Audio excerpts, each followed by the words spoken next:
Bismillahirrahmanirrahim. Assalamu alaikum. Hello, everyone. Welcome to Teacher Development Webinars. My name is Zamanullah San, and I facilitate virtual programs at Teacher Development Webinars.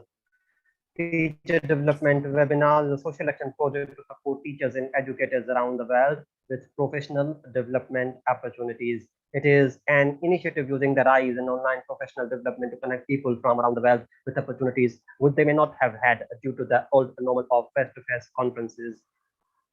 We are thankful to Master English Training and their generosity for sponsoring our Zoom account. And now it's my pleasure to introduce Professor Kohn for this webinar. Professor Kohn is Professor Emeritus at the University of Tübingen, Germany. He has decades of experience in areas covered include English language learning and teaching, capability for communication, English as a lingua franca, global Englishes and ELF pedagogy, telecollaboration and virtual exchange, and language teacher education. His recent publications include Global Englishes and the Pedagogical Challenges of Developing One's Own Voice, published in Asian Englishes, and Focus on the Speaker Learner in English as a Global Language Agency and Certification. Professor Kohn, welcome to Teacher Development Webinars.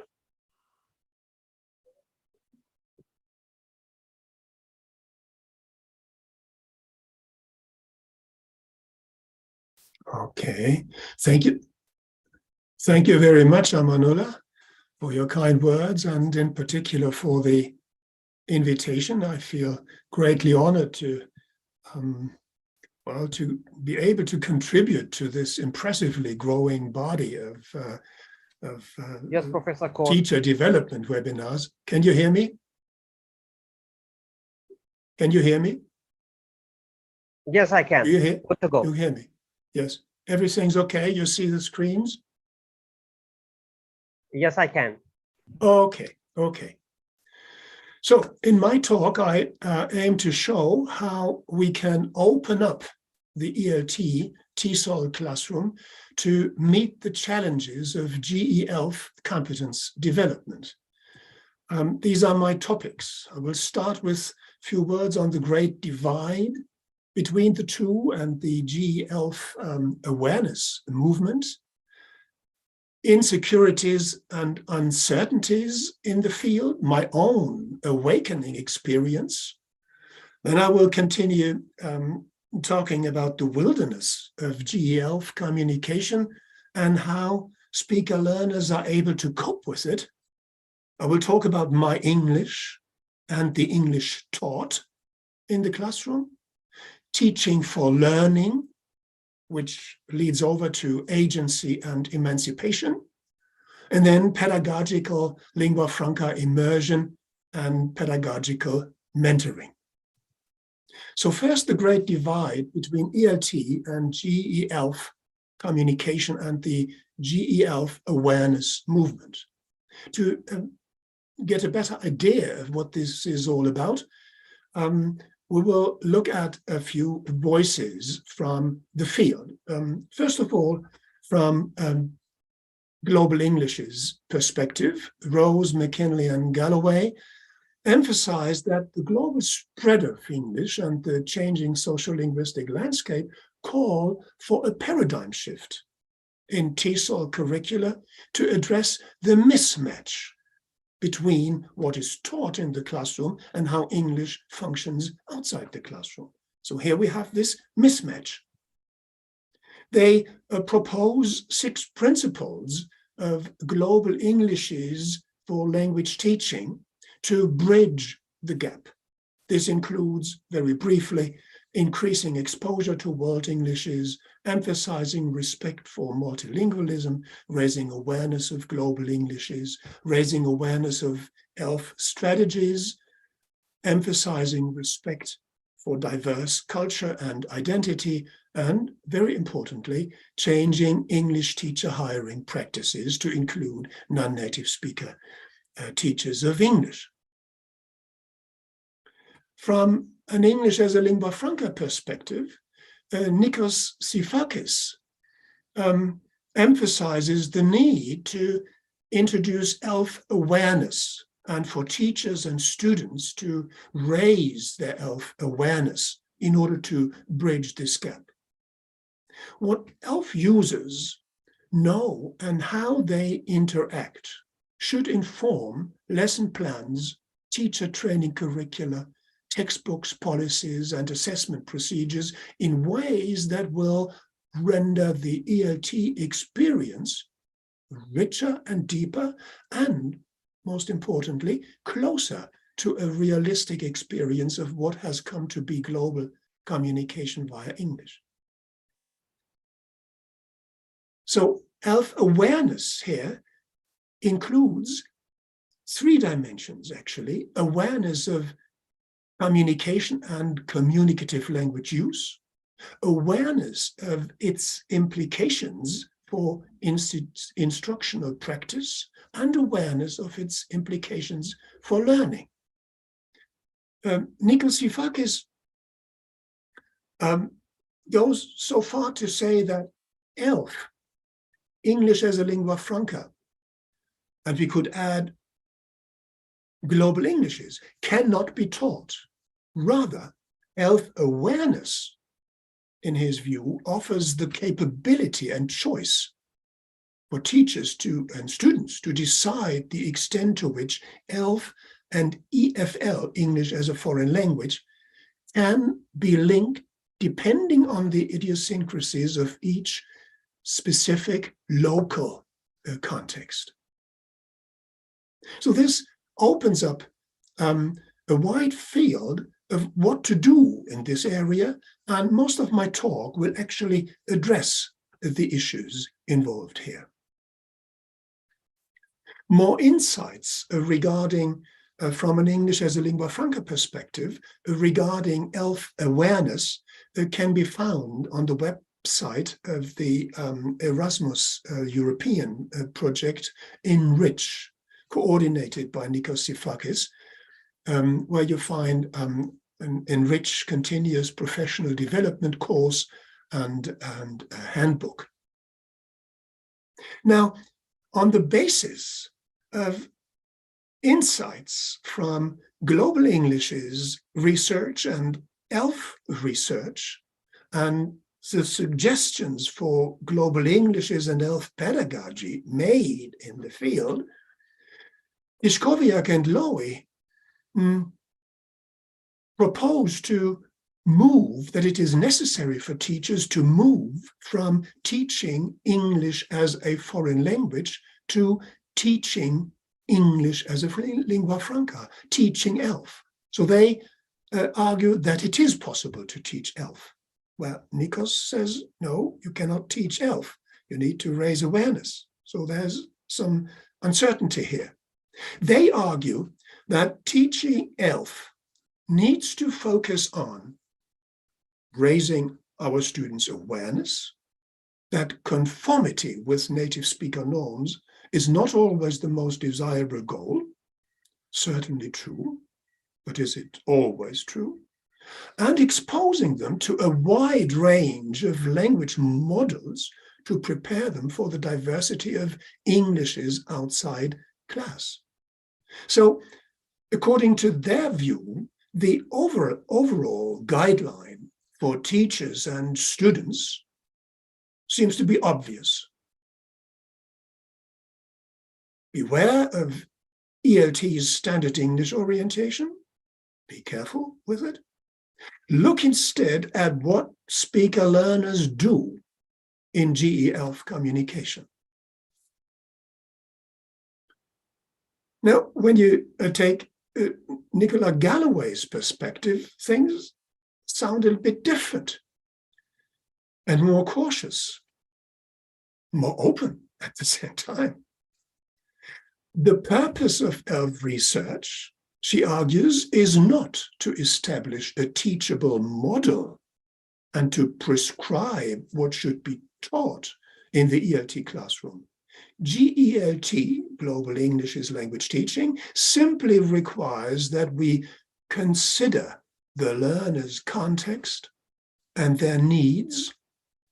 I would add here regarding global Englishes and ELF communication, when thinking about what target language to include. Now, when you take a step back and look at this, does it give you a sound basis for informed pedagogical decisions in your classroom? When we look at the broader picture in the field, in the publications and conference debates, there are with regard to how to turn insights gained from global Englishes and ELF research into pedagogical measures and interventions. There are insecurities and uncertainties all over the place. In a way, it starts with this shifting conceptualization between global English's ELF as a variety. Is it a variety, a repertoire? Is it communication and not a variety? Or is it both? Henry Widdowson makes this clear distinction between variety and communication focus.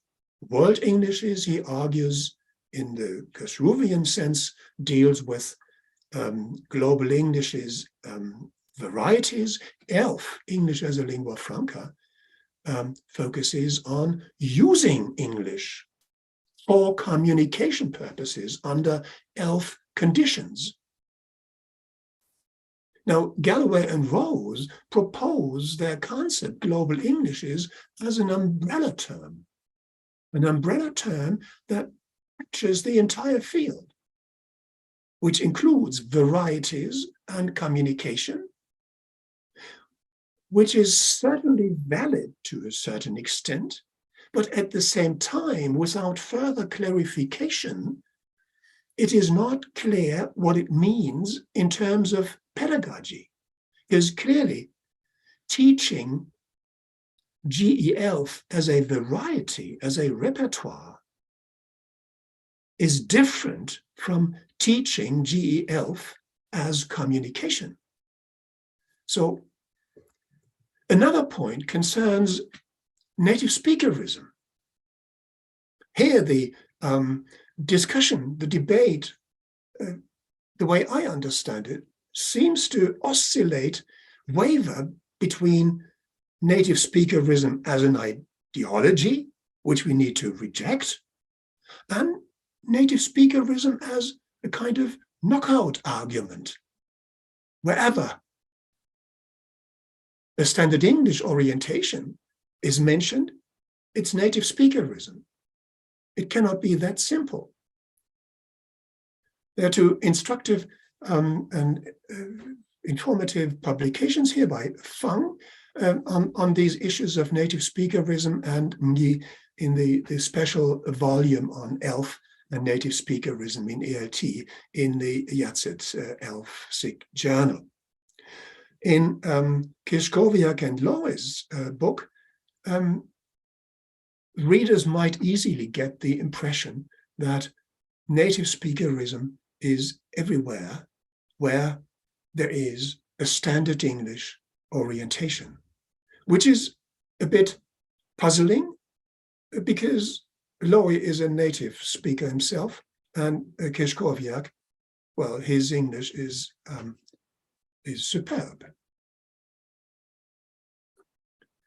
Then there is this area of language attitudes and identities. Are we on a firm ground or on floating sands?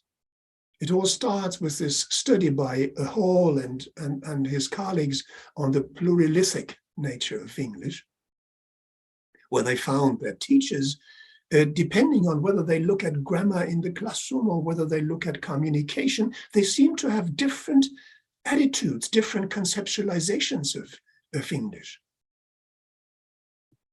And there is this flourish of studies and that report on wavering attitudes towards English and global Englishes and ELF among teachers and among students.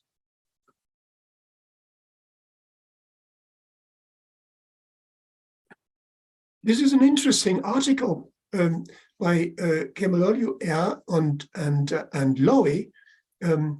She is a non-native speaker teacher. He is a native speaker teacher, and they look at their own identities and English personalities, and they carry out what they call a duo ethnographic analysis to identify their own attitude regarding global Englishes and English as a lingua franca and standard English. And they come up with mixed feelings of newfound legitimacy, but then also incompleteness and feelings of inadequacy. We find something similar in English medium instruction. Feelings of unbelonging and guilty multilingualism are mentioned by Hopkins and Kohn in their recent article, Sites of Belonging, Fluctuating and Entangled Emotions at a UAE English medium university. Well, and with regard to global Englishes and ELF pedagogy, when you look at how, at the reception in the teacher community, well, you find an odd mix of recognition and resistance and insecurity again. So we need to deal with these things. My own awakening experience in this area was, well, some 15 years ago or so, my first serious encounter with the double-edged nature of a non-native speaker's ownership of English. It was at an ELF conference, and one of the native speaker presenters' message was that for a non-native speaker of English, a native speaker standard English orientation was fundamentally wrong. I was sitting there and I feel pushed back from the flashpots. I was told that it was impossible to pursue this objective with any hope for success. The walls too high to climb, the fruit too sweet and out of reach. Anyway, just not my social linguistic reality. I found myself excluded from the enchanted garden. So a kind of Faustian creature with two souls dwelling in my breast. A non-native global English's ELF speaker with a native speaker's desire for standard English. A desire I was told was unrealistic. A desire, however, that was part of my English self and identity as a speaker, non-native, speaker of English in GE ELF encounters. So this is when my quest into the nature of GE ELF communication and of a non-native speaker's ownership of English began. I felt there was something wrong with how these things were being discussed. I was not ready at all to accept what I was being told. And the rest of my talk will be about what I found out in my quest into GE ELF communication and a non-native speaker's ownership of English. So first, in order to better understand all these things, we need to look at the wilderness the complexity, the wilderness of GELF communication. What is it? And why is it what it is? So what is it? Well, I can only say from my own experience regarding my own communication and on the basis of our studies with non-native speaker communication in English, it can be pretty messy. What you find in the literature are these euphemistic characterizations. GELF communication is characterized as flexible, fluid, dynamic, creative, variable, heterogeneous, ad hoc, emergent, complex. So no wonder that complexity theory came up to claim its share in this field as a kind of meta-theoretical framework.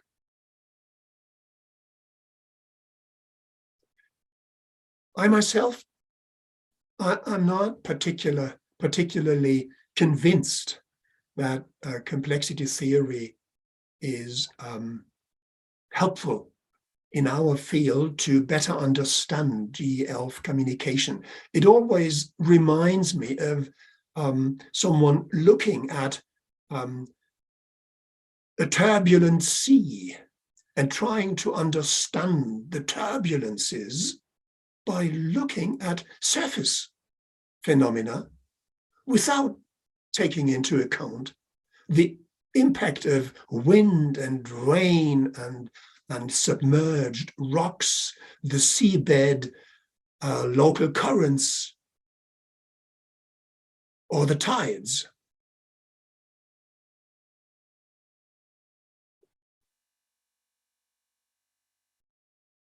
An interesting question concerns why the wilderness of GELF communication is the way it is. Well, there is, of course, what has been called innovative and strategic uses of one's lingual, translingual resources. We are and can be extremely creative and strategic in order to reach our communicative goals. And then something which contributes to the wilderness and surface complexity of GELF communication, of communication in general, is what can be called the gradual expression of one's thoughts while speaking and writing. When I'm speaking and writing, it's not that I have a clear concept of what I want to say and then I express it. No, I start doing it. And then I look at what I'm doing and it feeds back into this dynamic process, this gradual expression of one's thoughts while speaking and writing. In writing, it seems to be different, but it's not when you, instead of looking at the end product, look at the process, how people got there. Well, and then there is poor expressibility. My language abilities, my repertoire, how I am able to access my repertoire in certain situations, under certain conditions, can sometimes be handicapped. There are misunderstandings, of course. The question is, how can speaker learners cope with the wilderness of GELF communication? Well, and here I am convinced we need to look at how speaker learners are able to cope with communication in general, not only under GELF conditions. What is their communicative capability, and what is it they activate in order to overcome these obstacles in communication, in order to cope with the wilderness effects of communication? Well, there's creative processing, strategic processing, briefly mentioned this, as contextual inferencing, in comprehension and in production, very important. This has to do with what has been dealt with in pragmatic studies, Paul Grice and relevance theory, regarding that we always understand more than what is explicitly said, that we always mean more than what we explicitly express, and so forth. Well, and then there is empathy and cooperativity. Without empathy and cooperativity, the simplest communication will break down. And there is monitoring, continuous communication monitoring. You find more in this recent article here, focus on the speaker learner in English as a global language on these issues. Now let's quickly look at an example from Midwestern company study we carried out a couple of years ago, where students sat together to discuss a company problem. And after the problem had been explained to everybody, they started discussing it.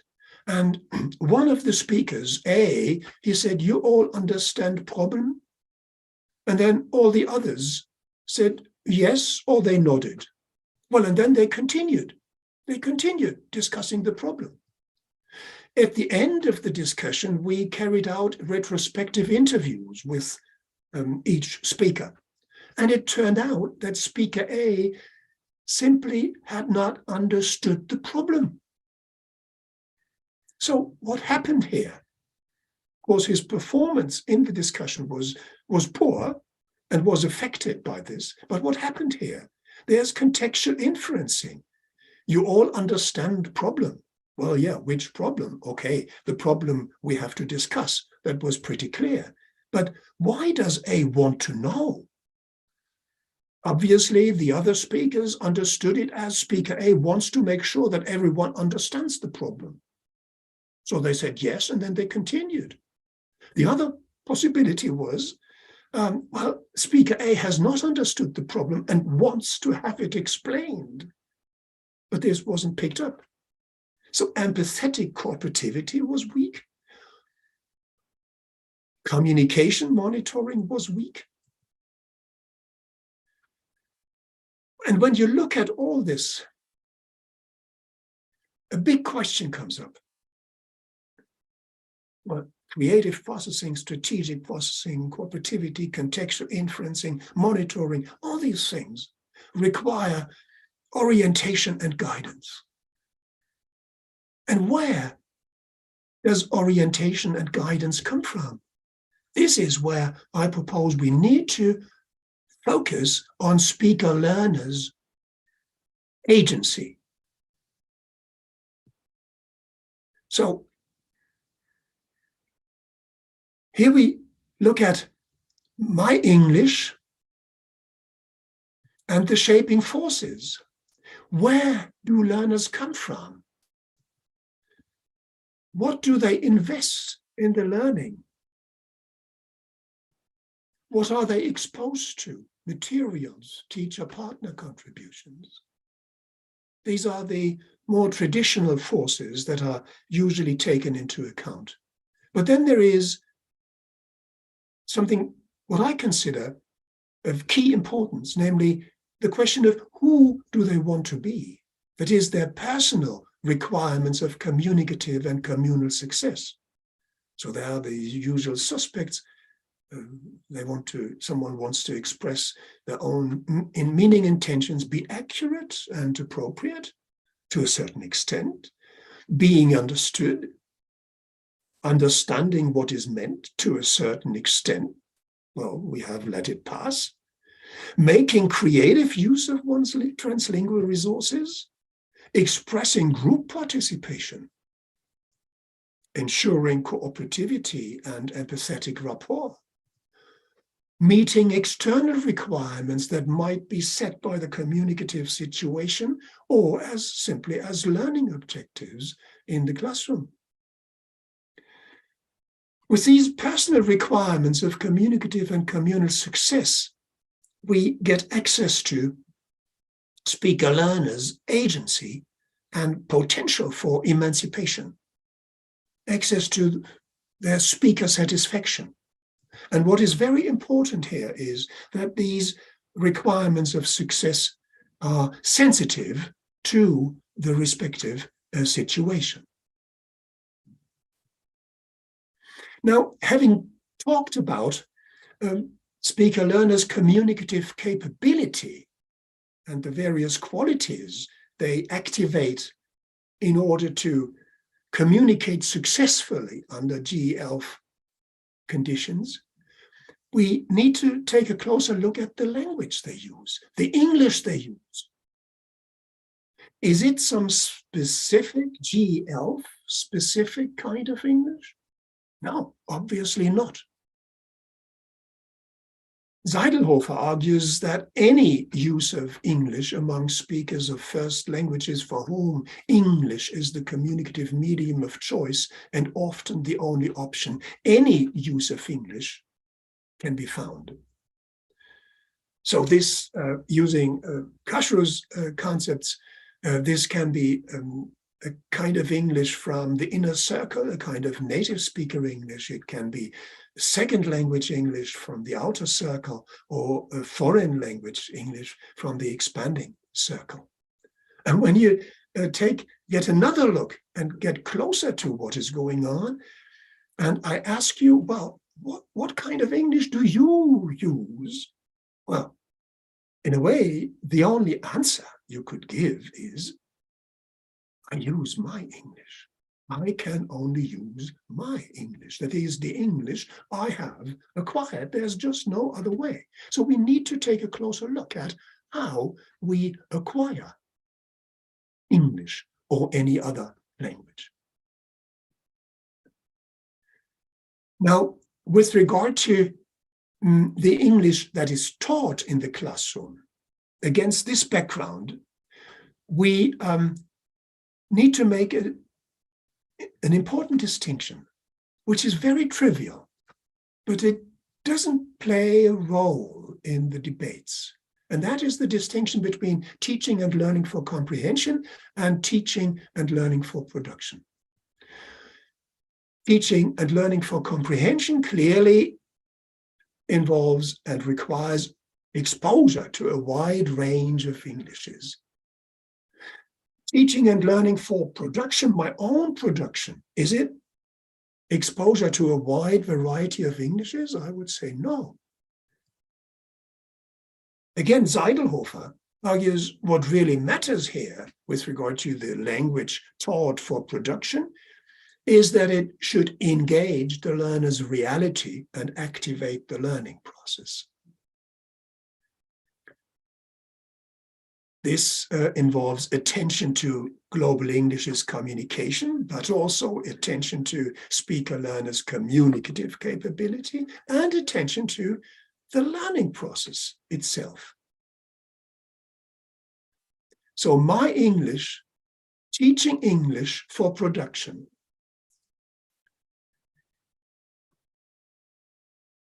Against this backdrop, that we can only create and use our own English, my English, ELT's orientation, language, a target language orientation needs to move from a strict orientation. This is how you need to do it. This is where you need to go, to an open social constructivist orientation, which gives sufficient room for speaker learners to make the target language their own. I have made English my own. You have made English your own. And this is based on individual processes, but at the same time on social processes, which accounts for the fact that we come up with fairly similar things within certain communities. So to make the target language their own by exploiting their non-native speaker creativity, guided by their personal requirements of communicative and communal success. To strive for speaker satisfaction by developing their own voice as emancipated non-native speakers of English. I'm sure you all have been in communicative situations where your partners or other people, external people, gave you positive feedback and said, well done, and they meant it, but you yourself felt not satisfied at all, because you knew, you were aware of your own requirements of success, right? The others can't know. So from this perspective, let's take another look at ELT's standard English orientation. Well, it's very important to make this clear. ELT's standard English orientation can be experienced as problematic for various reasons, from post-colonial rejection to a critique of native speakerist, narrow-minded, strict teaching. As a condition for successful GE-ELF communication, however, as a condition for communicative success, ELT's standard English orientation is not the problem. Rather, the problem is what speaker learners in the pedagogic context and beyond are allowed, encouraged, and supported to do with it. In terms of teaching, this leads over to teaching for learning. And this needs to respect speaker learners as who they are and who they want to be. So from a social constructivist perspective, teaching for learning implies helping speaker learners develop their agency and sense of emancipation by learning to activate and explore their My English repertoires, their communicative capability, their personal requirements of communicative and communal success. Big question, how do we get there? Well, what is certainly important here is authentic involvement that is authentic for the speaker learners themselves, authentic involvement in GE-ELF communication. And this brings me to what I've termed pedagogical lingua franca immersion. Lingua franca immersion, but pedagogical lingua franca immersion as a kind of ELF extension of communicative language teaching. That is, ELT students of different lingua cultural backgrounds communicate, are put together, and they communicate with each other using their My English repertoires as a pedagogical lingua franca. This is difficult to implement in the traditional classroom unless you have a heavily mixed group, but even then it might feel a bit artificial. With modern technologies like the ones we are using here right now, it is possible to implement this in a blended learning, flipped learning environment, where you have intercultural virtual exchanges, preparation and follow-up in class, and as infrastructures, video conferencing or virtual worlds. In our Tecular project, we used the Tecular virtual world, but now Meta is coming up and all these things. You have Padlet and so forth.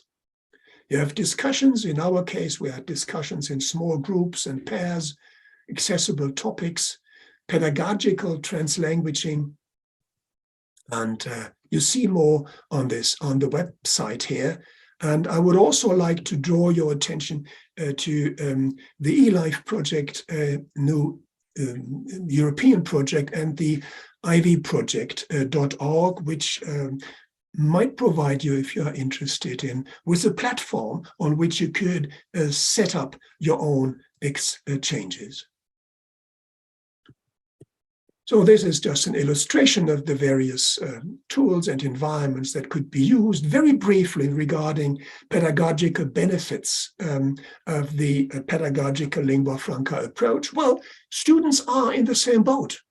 That is very important, and that is what all of them told us, that it was positive for them. And then, most importantly, it provides them with authentic intercultural communication and learning, where it's possible for them to become aware of their requirements of success and negotiate their requirements of success with their partners. Collaborative creation of a shared lingua cultural ground, noticing and handling divergences, cognitive, emotional, behavioral, and how to deal with them. This is where strategic processing comes in, accommodation, translingual meaning negotiation, let it pass. Experiencing and practicing, learning to practice, agency, cooperativity, tolerance for ambiguity, empathetic rapport. I'd like to draw your attention here to Linda Heisen's book. It's a PhD thesis which uses this approach and which gives you rich insights into the things involved, the benefits, and also gives you an interesting perspective on learner engagement. Well, why pedagogical? All this does not work on its own. So you cannot sort of open up a space and put students together and give them a task and now it's over to you. No. There is a need for pedagogical mentoring. This concerns, of course, coping with pedagogical organization and technologies, but more importantly, regarding this social constructivist perspective and feeling responsible for their own communication and learning, negotiate requirements of success, practice translanguaging across and beyond their repertoires, appreciate the value of cooperativity and empathy, and understand the relevance of what I call augmented communication monitoring. In these pedagogical contexts, we need to pay more attention to communication monitoring than we do in everyday life. And we need to step beyond boundaries of, say, politeness or cultural conventions, like in the example I gave you above, where the speaker A asked, have you understood the problem? And Eddie said, yeah, and there are all these misunderstandings. Speaker A knew that they didn't react the way he wanted them to react, but he didn't say anything. He didn't say anything. And the others didn't try to make sure whether they had understood him properly. And this is necessary to a much greater extent in this pedagogical lingua franca immersion situation in order to fully profit from the learning opportunities given. Well, communication monitoring, I need to go into this. We have come to the end of my time. Thank you very much. And now it's over to you. Thank you so much, Professor Kohn, for this wonderful talk. And now the floor is open for questions and answers. If you have any questions, please feel free to share in the chat. I am also monitoring the chat on the YouTube. So here's a question from Johnny Reddy, and he says, what kind of teacher competence is required in GERL context? How can we make use of social media in the context of My English? Yeah, Johnny, thank you very much. That's an interesting question.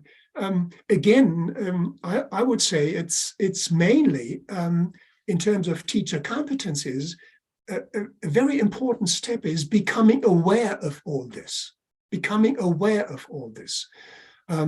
Of communicative speaker learners, communicative capability, of this My English perspective regarding learning, and and the implications this has for teaching, which I do not find easy and trivial at all. I think this is maybe the most important and the most crucial aspect. How do we react as teacher learners, as teachers? How do we pick this up? How do we make it possible for speaker learners, for our students, to develop their own voice? And this is particularly critical because ELT and teaching in schools, in our education institutions, does not seem to provide space for this, because it's all geared towards getting things right. And then you have assessment and everything. But then I would say there is room, if you look at things in terms of, this horses for courses metaphor. Teaching is very eclectic, very eclectic. It is not just one line you are pursuing. And there are stages and phases in the classroom, where I want them to get it right, where they have to acquire certain lexical, structural, grammatical competences. I want them to get it right. I tell them, and we make sure. And this affects the activities, and this affects the assessment. Then there are other areas, other phases in teaching, where the focus is on communication, on getting one's meaning across, on developing one's strategic competencies, on developing one's cooperative or sensitivity regarding cooperativity and empathy. And then the teaching is different and the assessment is different. So we have to start from where we are and as teachers, and we have to build things up very, very carefully. And I would say it's better to do it in a modest way, but realistic in terms of making things work in practice, and then step by step, instead of aiming to do too much at the very start. Wonderful. That was a great question and answer. And so moving towards our next question, I should acknowledge Liviana Vinanda on YouTube, and she asks, I wonder in what sense and to what extent ELF advised pedagogy is teachable. Should we stop enriching speaking skills? Can it be extended into other skills, including pragmatics? Well, I would definitely say that ELF is teachable. So I would deviate from Nikos Sifakis, but I have the suspicion that when he says you cannot teach ELF, that he has then a different understanding of ELF in mind. If you understand ELF as in the past, or say in global Englishes, or as part of global Englishes, as a variety or repertoire, I would agree you cannot teach it. Because this is where my English comes up.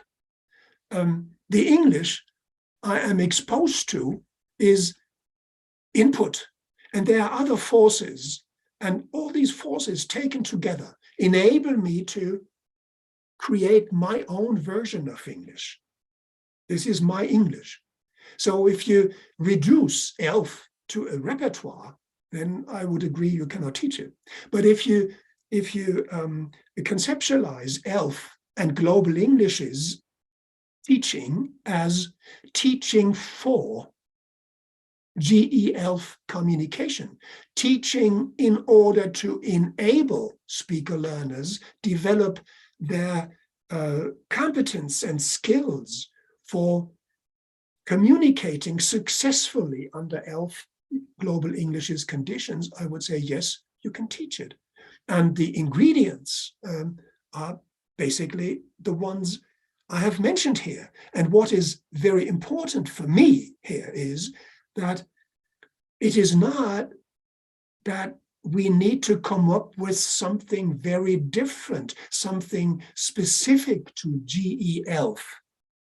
But we need to go back to what speaker learners bring to the play in terms of their communicative, their natural communicative capabilities, and in terms of their ability for acquiring languages, my English.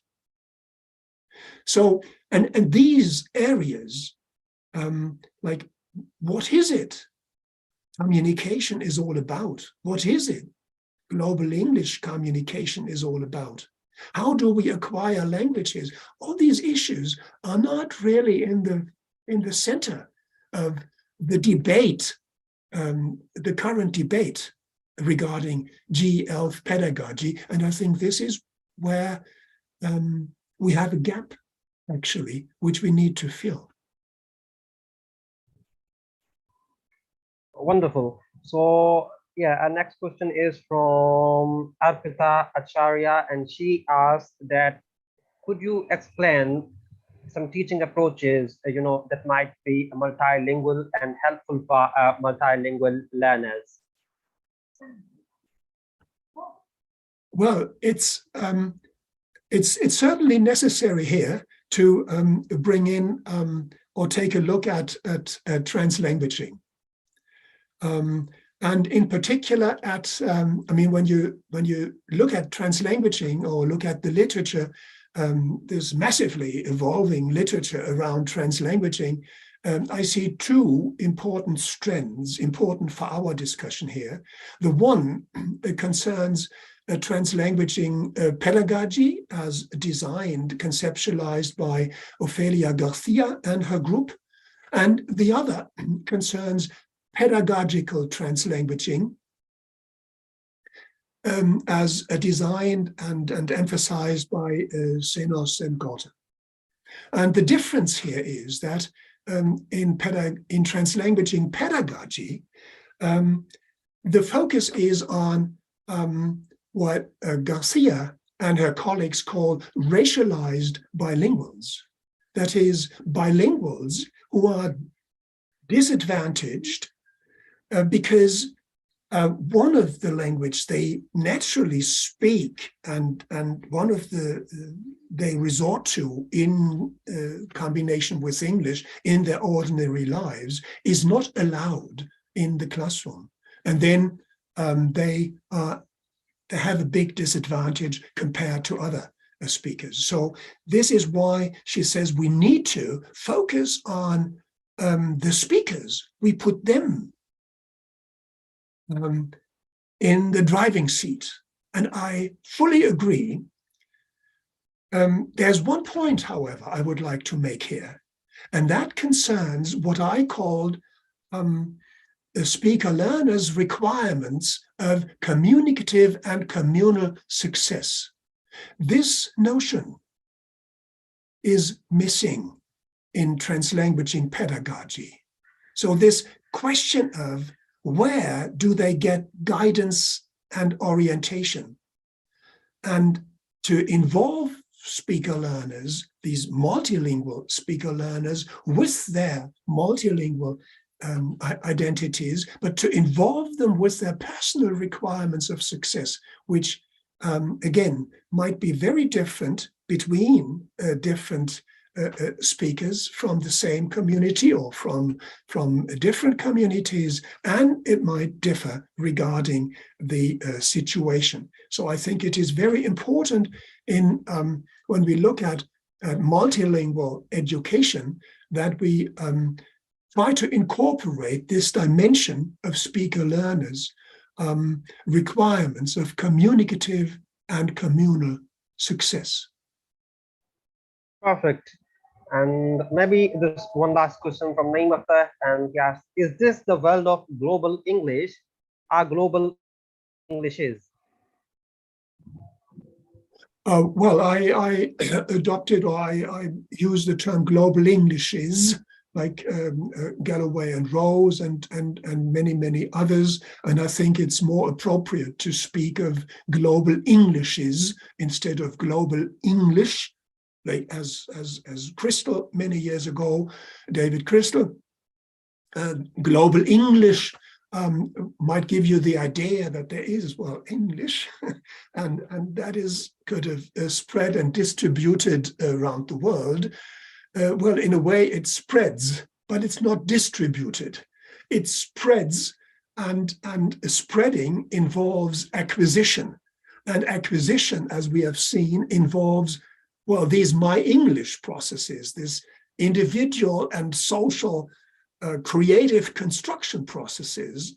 So what people come up with is different and will be colored by, well, who they are, where they come from, and who they want to be.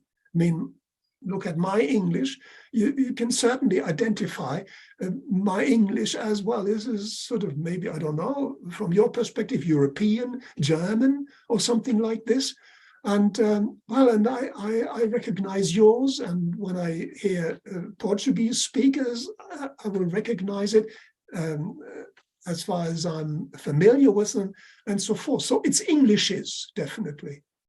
Wonderful, wonderful. Thank you so much, Professor Kohn, for this wonderful talk.